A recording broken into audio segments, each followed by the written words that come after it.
Hi, everyone. Welcome back to Existential Side Quests. I'm Jenna, I'm Kimber. and today we are going to be talking about, or doing our third episode talking about Ceres, our third in the series on Ceres, with a focus today on a little bit more nuanced of a topic, Hekate. Now, Yes.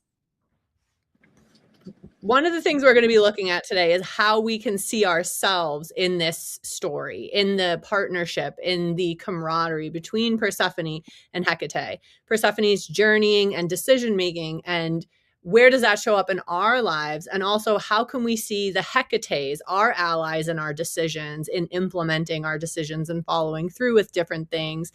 Where are those showing up for us as well? Mm-hmm. Party. Great. Is there a lag? There is a lag. Okay, Oh, no. apologies. So that's going to be interesting. Okay, so Hecate is not really thought about or like mentioned as much in the series myth, but pretty much Hecate was there with Ceres after Persephone had been abducted, and she's kind of presented as an older woman. She lives in a cave, and so she rules over torches, and so she's kind of comfortable sitting in that darkness. And so her role is to not make it all better for Ceres, but to accompany her on this journey where we can't go backwards to before Persephone was abducted. I can help you figure out how we can find her, accompany you on this search, and also this experience of grief. But she's represented as this guardian who is the bridge towards truth, helps her find other people who might know more information, this companion to the underworld as she ventures down to try and help find Persephone. And then she uses her torch to bring light into a space of darkness. Mm-hmm. I really like all the symbolism, even the bringing light into a space of darkness. Like, I feel like we can all think back over our lifetimes and think of many examples of when there was darkness and who were those people that showed up bringing light for us into the situation. That might have been some sort of an embodiment or an experience of Hecate, of spirit Yeah. giving us that energy through another person. Mm-hmm. So what can we talk a little bit about like what we mean by liminal space? Yeah, definitely. Liminal space is one of those like hot topic kind of words, but the Mm-hmm. liminal space is the time in between what was or what used to be or the status quo, what we got used to, and what's coming next. It's that place of transition or waiting. And there's a part of it about not knowing. Within the not knowing comes an invitation for deep trust, trusting the process, trusting that the vision will come. And if you are an astrologer, this might sound a lot like Neptune transits, actually. Neptune is kind of has that like illusion, delusion, illusory kind of energy to it. And when we're in a Neptune time, we can feel really foggy about what's to come. And it's about waiting, just like this liminal space, waiting for that next vision of what is the next step to come through, being intentional about that pause and sitting with any discomfort that comes up. Yeah, I like that because I was looking at Hecate and I was really thinking about how is it different from Pluto, because Hecate can offer a lot of opportunities for transformation. And it's interesting when you think about this actual myth because Hades and Pluto are the same. And so after Hades abducted Persephone, so there's that Pluto destruction that's already happening that we see with Pluto, then Hecate comes into the balance. And I like what you're saying about Neptune being similar to Hecate's role here because we're in this waiting period. But I also would want to tie in Saturn simply because Hecate is the elder and this woman who has a lot of wisdom. And so it's while we are waiting and it can be confusion, there's also this sense of just we need to be doing something, like we need to feel the grief, like we need to, like there's a need to be isolated, to kind of withdraw as well. What do you think about that? I like that a lot. I love bringing Saturn in. There's multiple reasons why Saturn actually fits, because part of Hecate is also about understanding when boundaries need to be put in place. And Saturn is a lot about boundaries, putting up boundaries around what you want to do, who you want to be, what's important to you, what really is the great work of that Saturn diligent energy expended over time. And that feels boundaries are so important in that. And when we're talking about spending this time in the liminal space, we don't know how long we're going to be there. Yeah, and I love that because Hecate is literally the guardian of thresholds, and it's a boundary. And Neptune sometimes needs boundaries, but there's this dissolution of it. And so I love that you named the word boundaries with Saturn. I was like, oh my gosh, yes, it is like this hybrid experience of, oh, I like you need to be here. You're in the boundary, and that we don't know when it's going to end. And it's just, but we have to work through it and be present there. Mm. You can't escape it. There's no shortcuts here. Right. And I like that you added Saturn into the mix too, because with any sort of boundary decision that we have, any crossroads in our lives, we can feel really alone at that point. And Saturn has that element of solitude, not necessarily in a negative way, but in a way where we're withstanding the fact that we need to sit in something. So this is about sitting in that decision time. Mm-hmm.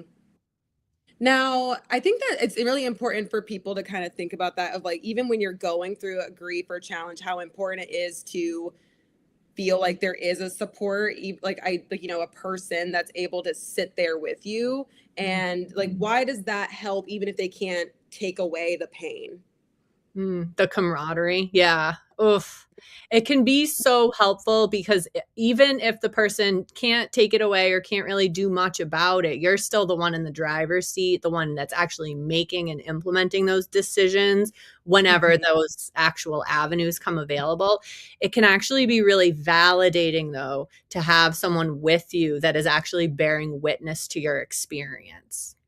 Oh, I love the word bearing witness. Like, I just think it reminds me of what we do as astrologers too. It's not about taking over and like, fixing it or taking the wheel from this person, because it's almost like are you really helping this person? Like, you're trying to support, but by trying to do it for them or make them feel better and rush that process, that's it could do more harm. Definitely. And then if they're not ready for making that decision in the process, then they're definitely not ready for that next space. They're not ready for what's after the liminal space. So when we push people or drag them through something too voraciously with our own agenda, that's not what we're talking about here. That's not the energy of Hecate. Right. I love that. The patient elder.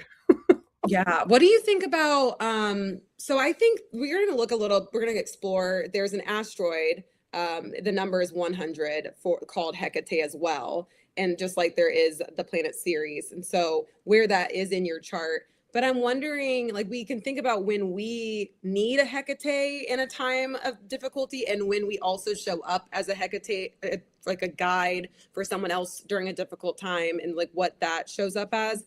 But do you feel, when I think about that Saturn Neptune vibe, I'm wondering if your own experiences, like, do you need to have had lived experience? Because how Hecate shows up, it's not that she's not stressed about being able to support Ceres. She's not trying to rush it along. And it's like that comes from like wisdom of just living a long life. Do you feel that helps you become a stronger Hecate if you've had the same exact experience as this person, or does it need to be, can it be different? I would say that it could be really helpful to have lived through the same experience. However, so much of Hecate is about trusting your inner wisdom and your instinct and your knowing, even knowing when to pause and knowing when it's time to venture through that liminal space into what's next. So what's interesting is it could be someone who's had similar experiences, similar trials and tribulations, or perhaps it's someone that's just more in touch with their inner wisdom. You're making me think of when like a certain Pisces sun and Capricorn moon, like if you have these like placements in your chart, and like how you can kind of have that, like you are a young elder. Yeah, for sure. It's interesting too, because as you were saying that, I was like, my knee-jerk reaction is, no, you don't have to have gone through something to give someone the understanding, because some of my first clients were all people in their Chiron returns, and I haven't experienced it. And I was like, why does Spirit keep sending me people at least 10 years older than me? What is going on? But it's more about the fact that Chiron having a prominent placement in my chart means that I just have a little bit of intuitive knowing about that energy. Just like if someone comes into your life and you're in a struggle and they haven't necessarily lived through the same struggle, maybe they just have some energetic familiarity with something about that struggle, though. Yes. Like you should ideally, not ideally, but likely in order to really lean into your Hecate energy and strength, you would need to have been through some sort of challenge or transition. And one that's not, that you can't just like work hard and get through. Like I think that Neptune, like this confusion, or there's still this residual leaking even after you're through it. Yeah. Yeah. So, like, if you've been through a Neptune time and really had the ability to surrender to that wait period, that liminal space, then perhaps you could show up as a Hecate, a positive expression of Hecate in someone else's life, regardless of what that specific Neptune is, because on a spiritual level, you've been there. Yeah, that makes sense. I like that a lot. It's interesting, too, that in the sky today, I know we peeked at this earlier, but in the sky today, Hecate is at 11 Aquarius and the sun is at 10 Aries. So they're actually making this aspect pattern to each other called a sextile, that free-flowing, positive, easy energy between them. And the moon for this episode, because the moon moves pretty quick, is also at, well, now it's at 12, so it's moving, but it's at 12 Virgo. So it's creating God. It's like as we shine a light and Hecate is there and we're having this conversation, it's blasting energy into the moon. And Hecate is very much associated with the moon. I love it. Yeah. Really neat. We don't plan these things based on the transits. We don't plan our topics based on the transits. No. However, it feels very spiritually supported that the universe can be like, yep, we agree. Talk about this today. Yeah. So there must be some wisdom within that we could all be leaning into right now with regards to what's going on in the world, what's going on in our daily lives, what's going on in the astrological weather in general. Yeah. Yeah. Recognizing who these people are that can help us through these liminal spaces. I'm interested can we put up a chat question? I don't know who we have there, but just like, what is the scariest part of being in a liminal space to you? Is it the uncertainty, the having to make a choice or not being able to go backwards, the grief? Just curious, like, what would you, in your experience, when you've been in these times of transition before you're into the next phase, what feels the most frustrating? And then Jenna, if you have a personal answer, I'd love to hear it. Well, what is the scariest part of being in a liminal space to you? Uncertainty, having to make the choice, grief. What is the most frustrating to you? Well, as an Aries rising, it's the pause. It's definitely the wait, because I'm like, do the next thing, do the next thing. And sometimes when I get that feeling of like, oh, something's shifting, something's changing, or something that I didn't anticipate has now come across. So that feels like a pivot. It felt like there was something going on that wasn't expected, even if that liminal space isn't so much about the time between what was and what's next. It's more about the time between trusting that this was the path and now being thrown onto a different path. So I'm a person who's like, I'm going to take the next action. And sometimes that's very much not what I should be doing. So it's hard to sit in like that, like feeling the void potentially. Yeah.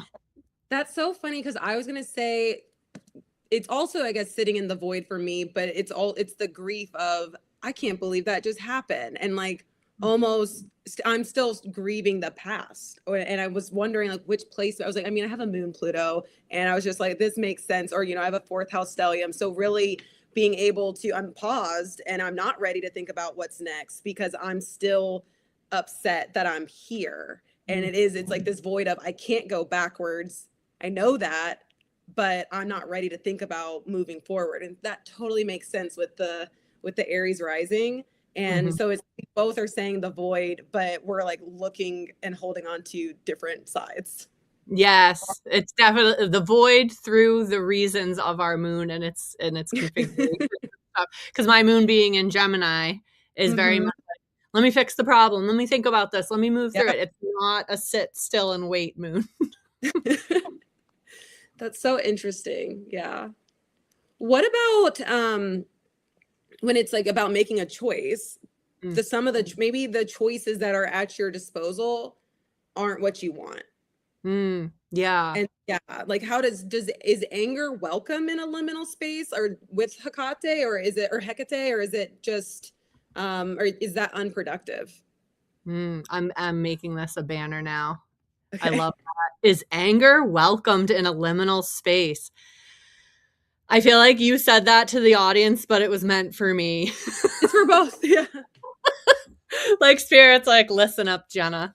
You're learning today. Because honestly, I've said for a while, like I want to get more in touch with my anger. But if I'm not in a liminal space where the anger is available, if I'm quickly trying to leave that space and Yes. move on to the next, then yeah, I'm shooting myself in the foot. Oh my gosh. Yeah. No, I think, but you like grief exists in a liminal space, and how much of grief is connected to anger? Yeah. Because I Yeah. agree. You know what? I feel like there's productive anger and then there's unproductive anger. Mm. Mhm. And it's about no recognizing, because you don't want to like push it down or say like, oh, I'm not allowed to be upset that I'm here. But when it's starting to like, productive to me is like we're moving through this feeling, we're processing it, when we're using it in that in a way to kind of, this is unfair, we're really focusing on like the injustice of it all, Mhm. and like woe is me, then it's like we are no longer having the agency over our lives. It's like we can't control what happens to us or what other people are doing, but it's just kind of figuring out what can I do now, what is within my locus of control, and you can still be upset about the fact that you're in this situation. Yeah, I really like that. I think sometimes it's hard to know unless you're in an extreme end of it. Like, Mm. is this still healthfully experiencing anger or healthfully experiencing my grief or my more difficult, more uncomfortable emotions? Or am I now ruminating? Am I now choosing Yeah. suffering by staying here?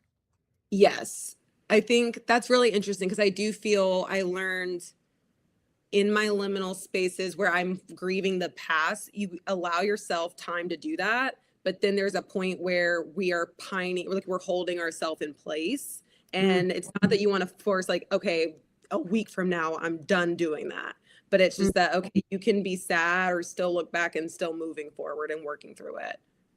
Yeah, it's interesting that you bring up the time limit too, because it's so much of our society is around like, okay, just get over it. Okay, well, you're still sad about this. Come on, get back to work, get back to being a productive member of this human existence, rather than being like, maybe we don't have to pathologize the person who's still upset 3 years later that their spouse passed away and it's still life altering for them. Maybe their chart says that grieving love after being deeply attached and having that level of vulnerability was a huge mission for them in this lifetime. So sitting in that grief for an extended period of time is actually also part of their soul's evolution. I love that. Yeah, Hmm. not everyone's on a timeline. I love what Camille said. Did Yeah, I you want you to say what Camille says because it connects to, I want to say what something to you, but yes, both of them or just the last one? both. Okay. So Camille said the most frustrating for me is people showing up for me in a way that feels inauthentic. I'd rather you not show up at all than with a chat GBT written card. I will say ChatGPT is a great therapist. No, I'm just kidding. But and Camille's next comment was, yes, she's getting in touch. Well, I'm getting in touch with my feminine rage currently, and it's been healing. I'd love to hear more about the evidence of it being healing. Like, what are you experiencing? Does it feel lighter in your body? Is your overall mood improving? Is it more acute or more over the big picture? Hmm. I was thinking in connection to what Camille said with the part that's frustrating to her. So I know Camille gave consent, but her Hecate is in her fifth house of sincere, authentic self-expression. So when people like it, so I really do think too, and when you were talking about if someone's still grieving their partner 3 years later and how we're saying like we can pathologize it, it makes me wonder how our where our Hecate is in our chart. One is kind of helping us figure out who would be an ideal Hecate. Like you don't need 15 people in the cave with you. You need Mhm. like one, you need a confidant or just like one person that can really sit with you in that darkness. And it might be different depending on the situation. And where maybe if someone's still grieving, we're trying to rush them along, but it's like that's our, I would love to look at the synastry between our Hecates. And it's just like, what kind of guide does this person need? And you don't, it's not just like you're always going to be able to be that for your very best friend. Mhm. Definitely, definitely. Yeah, and I think too that like recognizing when we've outgrown a certain relationship that perhaps did symbolize Hecate, or there was a time when this person showed up as Hecate to our Persephone, and that Mm-hmm. maybe at that time it was appropriate, and at that time the hierarchy or the emotional maturity of the two people within the relationship, it made sense for that situation. But years down the line, sometimes we're like, oh well, let me just reach out to XYZ. I think about it too when people say like, I had this really good therapist for many years and then I left and then I went back and it wasn't quite the same. And it's like, well, maybe your needs are shifting. Like they were great 10 years ago, but, and no judgment to either person at all. But like sometimes we need a different person to be holding our hand in that darkness. Yes. Mm-hmm. What if, so with the moon, it's like it's how we nurture ourselves and others, and it's also how we can reparent ourselves. What if there isn't a physical Hecate? Like, what if we have to be our own Hecate? Mhm. Like, and so you like, I'm supposed to, we're using Hecate as like, you're not alone in these liminal spaces, but some, like, what if you are? Yeah. Wow. What if you are? It's interesting because, like, we're right back to Saturn vibes of the solitude there. And it's like, well, maybe Hecate actually is, self-help literature. Maybe Yeah. Hecate is, different divination tools. Maybe Hecate is your relationship with spirit, with God, with your guides. There's other ways that I think Hecate can show up. And there's also the idea of like, if we zoom out of the 3D sphere, the matrix, all that, whatever you want to call it, and we're like, have you ever done inner child work and showed up for yourself from now Yes. back in the past? Like you are your own Hecate across that liminal time warp kind of space. Mm-hmm. I love that. And I was just, because I was thinking about in times where I've been in those liminal spaces, it has felt very much having to rely on myself, but my Hecate is in my second house. So it's helping me prove myself to myself. And I wonder if, like, where the planet that disposits it is connected, but my Jupiter, so my Hecate is in Sagittarius, my Jupiter is in the 12th house. So, like, what's hidden in that, the veil between that here and the other world. And I feel like divination tools really help me, or in this one space I was asking for guidance and I was heard, but it still was not a physical person that was that guide. Maybe if Hecate is next to Venus, or if it's in the sign of Libra, you would get that guidance and support from people in your life. I'm not sure, but I was just thinking, yeah, it's like there's nothing wrong with your Hecate can take on different shapes and come to you in different ways. Mm-hmm. And I think too that not shaming how Hecate shows up for us and kind of having an open mind about it. I'm specifically, again, talking to myself, but like my Hecate is in Virgo and it squares my moon in Gemini. And sometimes I think that I can almost take it as like a reflection of my own inner ability. If I lean too heavily on someone else, it's actually showing me that like I'm not trusting my lunar intuition. That tension, I'm leaning too far on one side and putting all my eggs in the Hecate basket instead of noticing like aspects are about integration. I need to integrate Hecate, not just cling to her. Yes. Like if Persephone just clung to Hecate, I don't think they would have moved between worlds. Hecate's not trying to carry you. But and how would Hecate respond if she did? I honestly, I feel like a deep presence in that moment. Like we're gonna get really intentional in one part of the liminal space and sit there. And I feel like the invitation there is almost to double down on the sitting in the not knowing at all.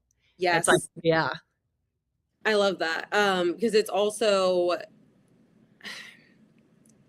it's it reminds me of Inner Gold and Mm. how it would be an opportunity to help this person get their, like, do not take the inner gold away from them of Mm. you can do this and I'm going to wait here. It reminds me of wait time as a teacher where we give more, like you're supposed to don't fill in the void or this discomfort because then you're taking the burden of learning off of the student.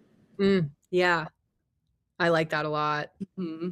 And I feel like Hecate, in the fact that she was like an older crone, like kind of full of wisdom character, or, you know, member of the mythological population, I think that there was this intuitive knowing that, like, whether she had seen the specific problem before or not, it was about the fact that there was these repetitive cycles of like, we've made it through the liminal space and this will be no different. So her modeling what it is to trust the process, what it is to trust the discomfort of threshold crossing, can really kind of, in the same way that, like, if you're on a bridge over water and everyone's jumping in, you're kind of like, okay, I guess it's fine, I'll jump in too. But if you're the only one on the bridge, you might be like, this is deadly, I can't do this. Ooh, yes. Mm-hmm. I like that. Mm-hmm.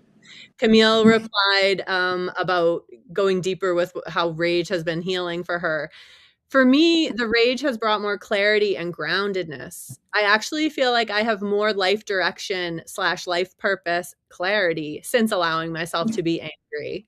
Before the rage, I was focused on my peace and zen, and that was also healing, but it felt like spiritual work / direction. Now the rage has brought physical direction and clarity. Wow. That's a great reflection. Oh, I love this.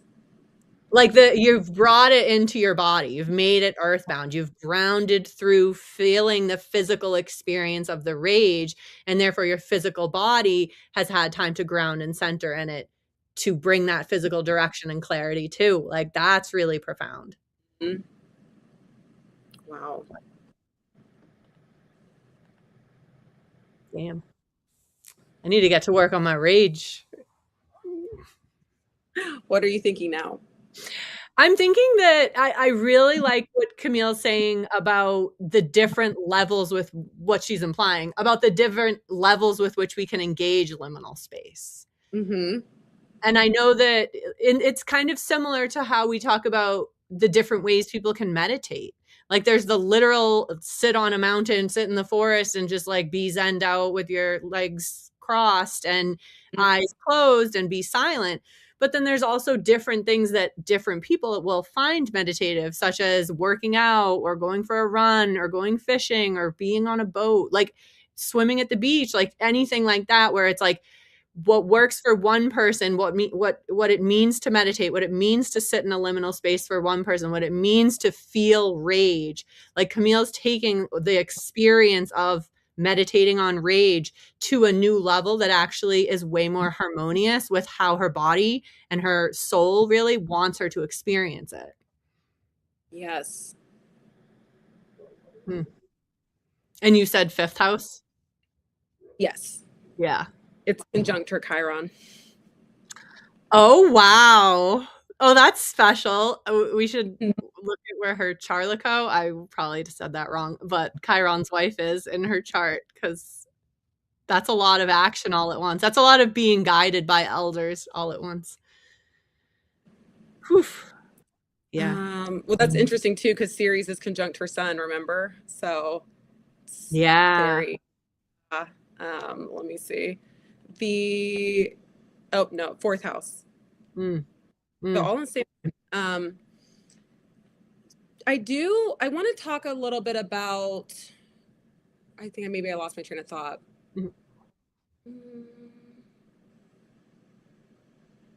Oh, when you were witness, the word witness, and how sometimes we don't want to be seen or witnessed, or there's some discomfort with that, especially if you are someone who's used to being the Hekate in other people's spaces, but where it would be like, I just don't want you to see me in rock bottom. I want to be alone and isolated. And so even in those moments, it's hard to be able to channel Hecate within yourself, let alone have another person sitting with you and seeing it as a gift. Mm, But yeah. why, I was going to ask, like, why, what is uncomfortable about being seen in a moment of despair or challenge? I'm going to type it out. With being in a moment of despair or Mm-hmm. challenge. And oh, I love what Alexander said of I've started to ask what I want from anger. Anger is a choice. So what do I want from my choice is a question for me. And I think that helps you, like, what do you want? Like, what's the outcome of it? Really helps to keep that anger productive. Yeah. Yeah. Like what is the actual information within this anger? What is the greater message of this? Mm-hmm. I like that a lot. I love that you brought up people who are used to being Hecate and then actually now need to be Persephone and find Hecate or lean into the vulnerability. It reminds me a lot of Cancer when we talk about the little old woman who lived in a shoe and really she wasn't old. She was just taking care of everyone else. She was showing up for everyone else and not showing up for herself or allowing someone else to show up for her, such as what we're talking about right now. There's that level of vulnerability, right? To switch from being the caregiver or the all knowing and to switch over. And I love that you already brought up inner gold because that feels like a large part of this too. Because in the book about inner gold, the psychology of projection, he Yeah. talks about the story of projection and the inner gold theory tracing back to in Indian culture, they talk about like, would you be the embodiment of God for me? That's how they kind of frame it. It's like, I'm projecting onto you that you're great at something. You are the God of something. So you get consent in their culture in order to project that inner gold, in order to do that transfer. And he explains that when someone says yes to that, that they now cannot show up for you in a different way. They're not allowed to then switch it back and be like, well, could you also show up for me that way? Like the role is taken super seriously. And that Ooh. other person can't demand extra of that God representative person either. It needs to be a very clear situation. You are Hecate, you are Persephone. We are dealing with this instance right now until the inner gold transfer has completed and given back. So I So wonder. it's not a reciprocal relationship.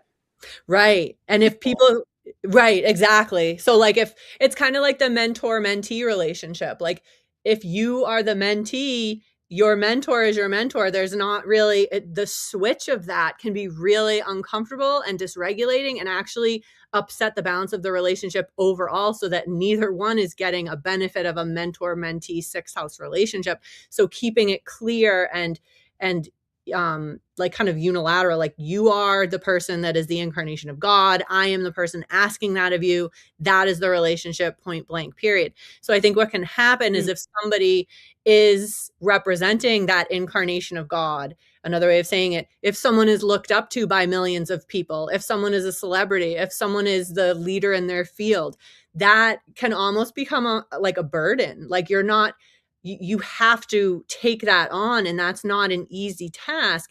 And to then not only switch out of that mode, turn that off, but then turn into the other side of it, I think being uncomfortable in that is not even embracing the complexity of that shift and everything that our psyche actually goes through in order to switch over.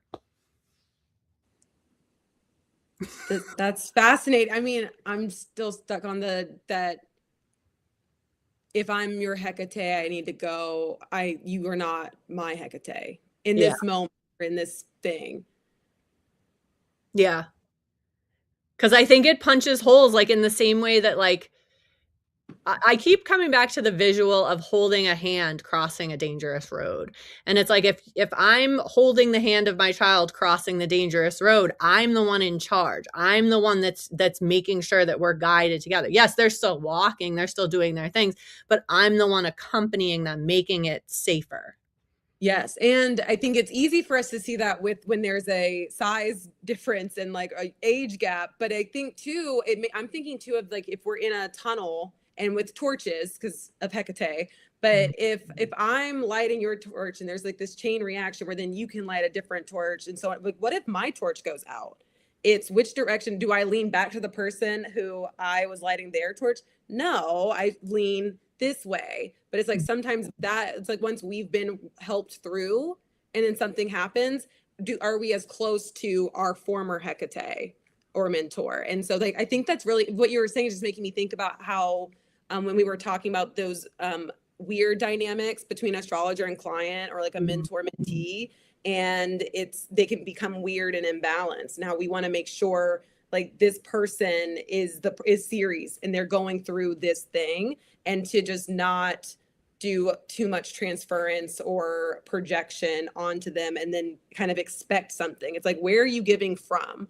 And I think just thinking about Hecate as like an older woman, it's like she's lived her life. She's using her wisdom to help Ceres through. She's not sharing this, like her experiences are not taking the center stage here. Mm-hmm. And she's not rushing Ceres to decide what she wants to do. Yes. But also once Ceres has decided, once the threshold has been crossed, recognizing that this was a temporary relationship. This was a temporary type of relationship, similar to inner gold. Once you are ready to take back your gold, I no longer need you to embody what I value. I no longer need you to be the image of God for me. You don't have to carry my gold, and I'm ready to take it on. I'm ready to equalize. I'm ready to take it back and recognize that what I was valuing in you is because I value it in me, and now I see it in me. I have grown to embody it. So once with Hecate, once Persephone has grown through the experience of moving through the liminal space, Hecate releases. Hecate says, yes, we have had our time together, and now it is time for you to move on. No mentor-mentee relationship should be forever. No sixth house relationship, in my opinion, should be forever. Like even our aunts and uncles, which are sixth house relationships, we do eventually get to an age where we are a little bit more like peers. Mm-hmm. And I love that because we're thinking about the seasons, that the transition where Ceres is still having to have separation from her daughter for the rest of time.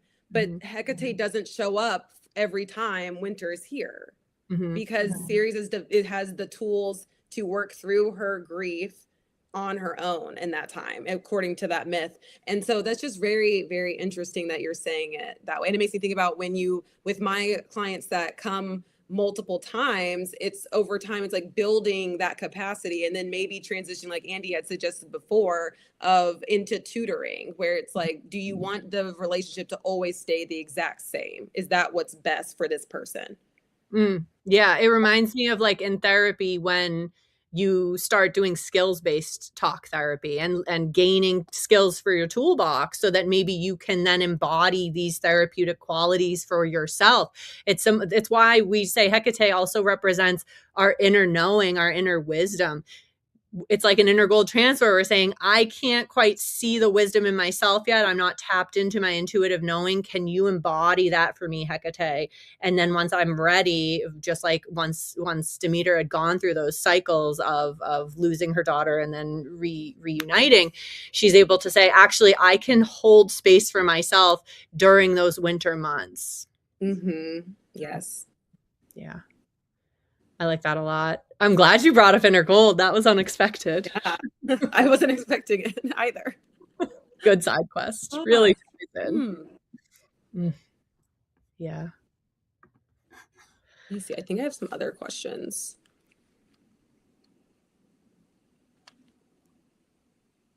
I'm prompting myself with the transformation you must experience to trust your inner voice.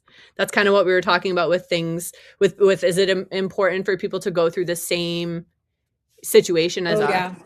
It's like it's less about the similar situation and more about having experience with transformation, having experience with liminal space. And that's why I don't want to put an age on it, because I think depending on your chart, you might go through a heavy dose of Plutonian transits at a younger age than someone. And then also, just because someone is older and looks like an elder physically doesn't mean that they have developed to a point of being able to be an elder to people. Mm. Like how much, like if you're not living life or experiencing loss, how can you support? Mm. Yeah, the only people you'd be able to support would be those with even less lived Hmm. experience. And And I would say too, I think when I like, even looking at the question that's on the screen, that can that is a struggle for me with being seen in a moment of despair, is like when this being seen is also accompanied by a comment that is only being used to make the other person who's supposed to be Hecate comfortable, where it's like, oh, everything works out, or this happened for a reason. And it's like, this did not happen for like, or we're not there yet. And it's, but it's just like, where if you haven't been through something like this, it's a lot harder for you to be able to hold space for these challenging things, or to, it's like you will feel uncomfortable, and it's like, I need to fix this, I need to fill the void. Yeah, it's like those comments that can often be seen as toxic positivity or spiritual bypass. It's like they definitely can, intention versus impact. They can definitely have that impact if that person really isn't ready to embody or to look at the bigger picture, the spiritual opportunities. Sometimes that takes a level of insight over time. Like looking back on something painful that happened to me 20 years ago, I can see Jupiter, thinking of you, Jupiter, like working through loss to create bigger opportunities. But if someone had said to me back then, there's a reason that this is happening, it's all part of God's plan or something like that, I would have been in touch with my rage and anger in that moment. Yes. Yeah. There's okay, there are two people in my life who have been just amazing Hecates for me, but there was one when I was just starting my fertility journey. We had no idea. I had thought it was going to be easy peasy, but she said she was so happy for me. She's like, she had supported other friends who had gone through challenging experiences, but she's like, I'm so excited for you, and I'm here for you no matter how this journey looks. And she actually was. She was there. She checked in. She was there. But it was like almost like, I didn't expect that to become a liminal space in my life. And I wasn't happy. But I thought that was such a nice thing, because it wasn't like, oh, it wasn't guaranteeing any outcome, because we can't, like, Hecate didn't know what was going to happen. She has a torch. She can't light up the whole tunnel for us. Like, she's at the boundary. She doesn't know what's next. She's here as your, like, I think a witness or a companion is a little bit more equal than like, I'm going to lead you and I'm going to mentor you, but I'm also not the all-knowing guru. Mhm. I think that's the difference with Hecate, is that she's wise enough to know I don't know everything. But then another thing was with my dear friend, this was maybe 10 years ago, but she said, it was Gilmore Girls. Mhm. Whenever I was like, I don't know what I'm doing, she's like, we are where we are. Mhm. And that has been like a motto at different times in my life, where I'm like, this is where we're at, and you're with me. We know this, but just kind of naming, like, I don't need to know what's next right now, and we can just sit, and like, I want to be around people who are able to be like, this is where we are. Mhm. Mm. Yeah, that's okay, instead of what we want, or trying to make what I want to be true. Like, it's just like trying to justify everything is not going to be useful. Mm. Imagine if Hecate sat Ceres down and was like trying to unpack, where did we go wrong? How did this happen? How did Hades? It's like, well, that would have stressed her out, because she wasn't looking after Persephone when that happened. That's not Yep. helpful. Right? Oh, that's so good. Maybe that's why she only had a torch, so they couldn't lay out all the evidence in front of them. Right. It's like, we got, yeah, this is burning. I mean, we're just going off on a tangent, but I'm just like, yes, it's like, what are we wanting to use this time for? And I do think it's kind of nice to think about the torch versus a whole well lit space, because it gives you that you have to focus on just this part instead of kind of being overwhelmed. And I Mhm. think that's where we can get into that shadow Neptune or shadow Saturn, where it's just like, life is just suffering and misery, and kind of like in this fog about it. Yes. Andy's working on her inner silver, she says, which is great because silver is actually up in value right now. So keep working. Yes. I want to know what's the difference between inner gold and inner silver. Yeah, I'd love to hear, Andy. I want something that came to me as we were discussing different ways that Hecate can, and more positive ways for Hecate to show up. be careful with what Hecates you choose. And Hecates, be careful with which Persephones you choose, because they're not all going to be well matched. And I think that that's important. I've had friends or people in my past ask me for advice on certain situations, and they almost have like, they recognize that they are no longer, their situation isn't serving them. They have one foot in the liminal space and the hand reaching out for Hecate. And I'm like, okay, let's go. Liminal space time. And then it's like, well, actually, I'd rather just hold one hand and then have one foot in there. And for me, with the Aries rising, I'm like, I'm giving you advice once. And if you don't take it, I'm not your Hecate. If you're not actually ready to move through this hardship, this threshold, then I'm not the person for you. But similarly, there might be, the reverse can also be true, where that Hecate, like, I wasn't serving my friend by having zero tolerance, but basically it was just a bad matchup. It was like, I'm not ready to hold space for the same conversation multiple times. That is what you need. So you need someone that potentially has a little bit more compassion for a slower pace.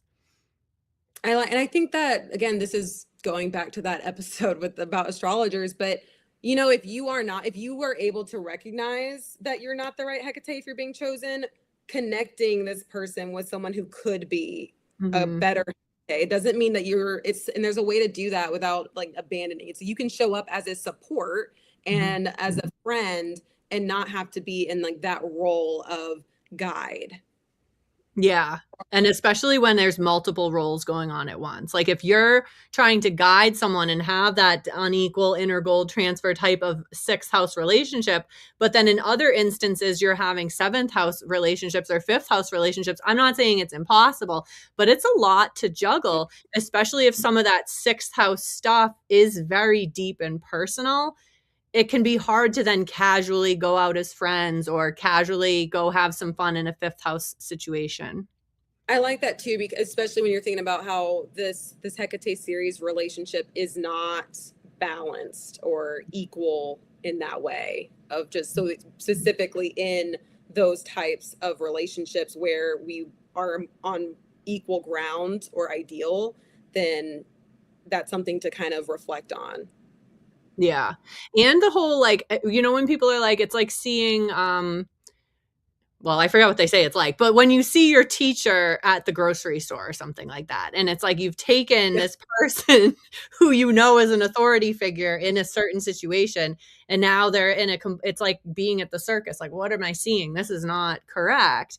That we need to be mindful of that if we are being Hecate for someone or asking someone to be Hecate for us, that there might be times where it doesn't feel as natural. And should we take certain measures to avoid confusing the relationship? Or are there going to be certain places where we can't avoid that, such as the grocery store, and we need to move through that discomfort possibly informing the discomfort of the liminal space?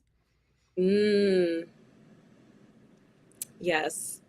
It's just making me think about even relationships with therapists in this space. It's where actually when I was going to therapy, I could use my therapist as Hecate, and then it was easier for me to be okay with my friends showing up as friends.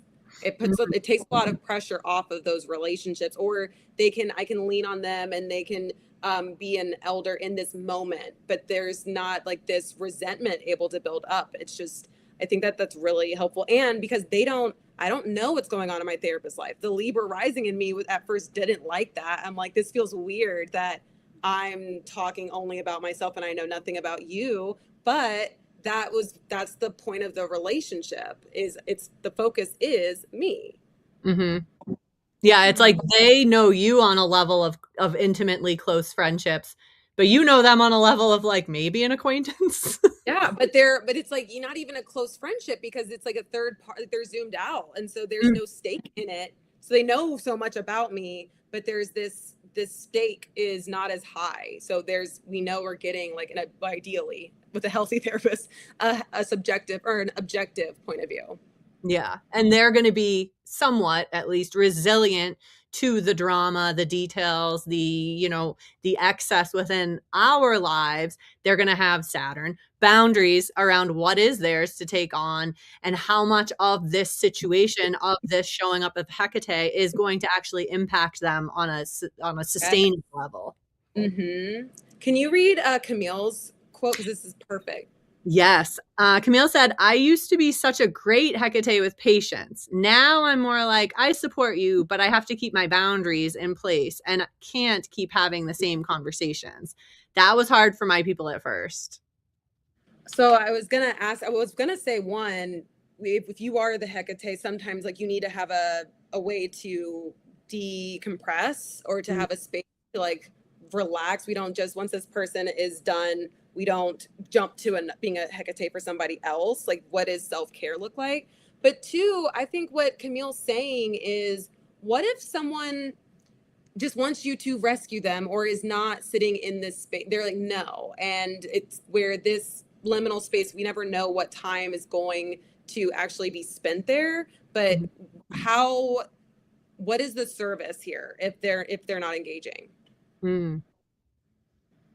Yeah, and actually, is it a misuse of our own gift as Hecate? If our energy is being put into something that, for instance, in Camille's case, and it sort of in my case with my example earlier too, like this is kind of prevalent. If you're putting your support in someone who's actually not using it to their advantage, then you're not only is that person wasting your time, but it's preventing a different person from being supported by you. So it's, yeah. Yes. Yeah. So, and A it's lot. like some they will help themselves if you remove. And I think you can always check back in, but I just feel like sometimes we say withdrawing or detaching is cruel, but there's a point where I am now this obstacle or blockage for this person to be able to move forward. And maybe what they need is like the Hecate witnessing, but like a little less handholding. Like they need the Hecate to walk with them, but the distance enough so that they remember that they're an autonomous person. They have their own sovereignty. They can do this for themselves. Plus, that tends to make the new behavior, the new decision, the new path that they've decided at that threshold, at that crossroads, it'll stick more if they actually are empowered to make that decision for themselves. And that's kind of the whole thing with Hecate of giving you tools and choices and timing so that, but it's like, if let's say in those moments Ceres was responding with them, but if you weren't, it's like, you're not going to take the torch with you. It's like, I got another torch at home, but it's like, here, you still have the tools and choices. Like you've done your time. You don't need to be present 24/7 in that liminal space because there still should be some solitude. Definitely. Definitely. And part of, Saturn on both sides here, part of it is really sitting in that space, sitting in the unknown. And part of that is recognizing that nobody really has the answers. That Hecate at best is showing you how to trust, showing you how to be patient with that navigation. Yeah. Yes. Less about a map and more about the feelings around what you're going through. Yeah. Yeah. It's making me think like, who are the Hecates in my life right now? And I think, and it's funny because I'm going to like almost double back on what I said because one of them is my friend and we're able to like move through fifth house or seventh house type dynamics, but then go right into this kind of Hecate space. However, the way we do it is we carve intention around it. It's like, hey, I need to hold space for a second. And I know that you're a person that can hold space for this. Jensen, if you're watching and this sounds familiar, yes, I'm talking about you. So it's like Jensen or I will text each other and say like, hey, there's something coming up right now. Like when you have a second, like this is what's going on. And it's often that we're feeling frustrated at a fogged out threshold. And it's about both of us kind of being like, ooh, it's hard to wait sometimes. And then it's like, yeah, I'm bearing witness to that. And I feel that. And I agree. But, we've made it before. Like, we can do this. We have the tools. I love that with just it needing to be intentional, carved out time in those types of relationships. It reminds me of my best friend with just being, we didn't always do this, but we were like, this needs to happen. Otherwise, it's just always leaking into that the other dynamics in our relationship. But it was just, now I need space, but is this a good time? Like checking in, like the way that you guys are asking of like, is this time, like, do you have the capacity to show up in this space with me? and you having like there needs to be some patience and compromise in Mhm. relationships that are already pre-existing in those like fifth and seventh house in order for it to not become overwhelming. Yes, definitely. I wonder too, now I'm thinking about the fact that the fifth and the sixth house, and then the sixth to the seventh house, those are semi-sextiles, so disharmonious. But then we have fourth Ooh, to sixth and sixth to eighth. I wonder if there's a little bit easier of a time to asking someone to be your Hecate if they're either part of your family, part of your roots, yeah. or your intimate partners. Right. I love, yes. And I'm thinking, because I mean, if you're just saying about parent child, that Mhm. would feel like, oh yes, this makes sense. And even vice versa, because I think when parents need a child to be the Hecate as the age, ideally, hopefully it's not when the child's a child, but they are, it's like where, oh, I want to show up for you in this way because you nurtured and raised me. Mhm. Um, the higher expression of that. But I really love the idea of thinking about that the fourth and eighth house have a sextile to the sixth and how that would be easier. Yep. We should trademark this whole episode. No, just kidding. This was our idea first. Yeah. Camille did comment back that all of this circles back to her rage. I was angry that I was everyone's Hecate and climbed out of the grief myself. Like, please help yourself and know I still love you. Boundaries. Yes. Yes. Yeah. And yeah, keep going.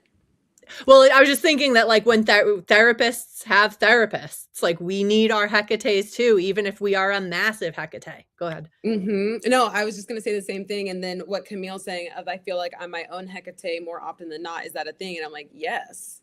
Mhm. And you have Mhm. Ceres conjunct your sun. So I think that there's just a lot of um, capacity to nurture Mhm. yourself.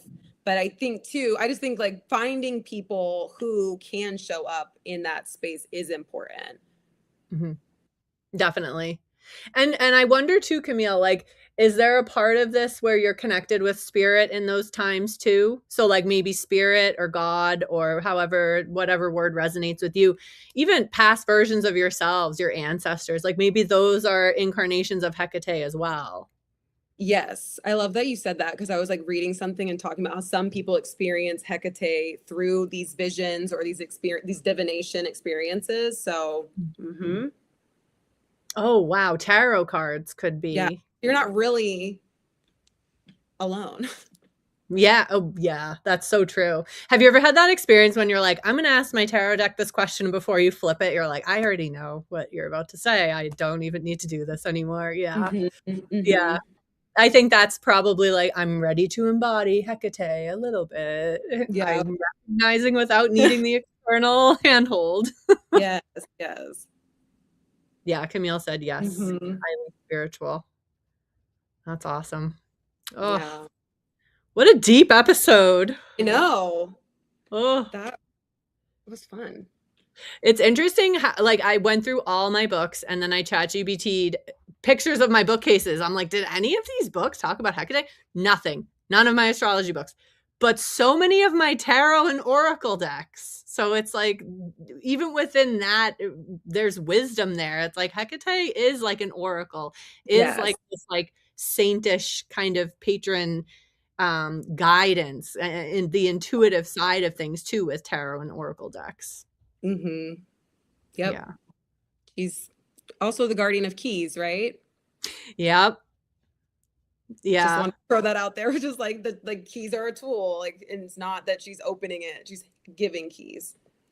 Have you ever looked into like witchcraft and like witches having like skeleton keys or old keys and stuff like that? Oh, keys. And it's less about the fact that they actually go to something and more about the symbolism of what we're talking about, like opening up thresholds, possibilities. hmm Yeah. So like Yeah. actually like symbolizing I can be Hecate, I have the keys. We can move through this. We have access. Yes. I like that a lot. hmm We should probably talk about next week. Yeah. Can I just add one more thing? I Yeah. mean, we kind of said that, but I feel just like want to stamp that when we go through that door, it Hecate should be staying behind. Like she is the personification of the boundary. Like she stays in this space for other people. Yeah. But it can feel weird. It's like, oh, we should be going together. But that's why it relates back to the inner gold thing, where it's like when you're ready and you've moved through, you need to get your gold back and kind of like recognize this You was don't owe this. Right. Exactly. yeah, it's meant to be temporary. Just like Hekate says goodbye to you at the end of that transition. It's meant to be temporary. Yeah. Okay. So what are we talking about next? I think you should introduce it, Jenna. Chiron. Hmm. We're back to our friend Chiron. Here we are integrating Chiron into the conversation with Ceres. Yes. So we're going to talk all about the asteroid Chiron, where, like, what does it mean? Jenna is obsessed with Chiron. And then after that, we will have an episode where we compare Chiron and Ceres. It'll be super fun. And I think we should mention too that after this next little mini series, we're going to be taking our first break in a while. It's a big one. We're going to be doing a lot of research, a lot of traveling. We're both going to different astrologically inspired trips. It'll be amazing. So we'll be taking a 6-week break, but we will be back in May. Well, no, June. June. Yeah, Flying. June 1st, I think. But yes, so we have 2 more episodes, 2 more weeks before our break. But awesome. We'll be back. All right, everyone. We'll see you next week. Bye.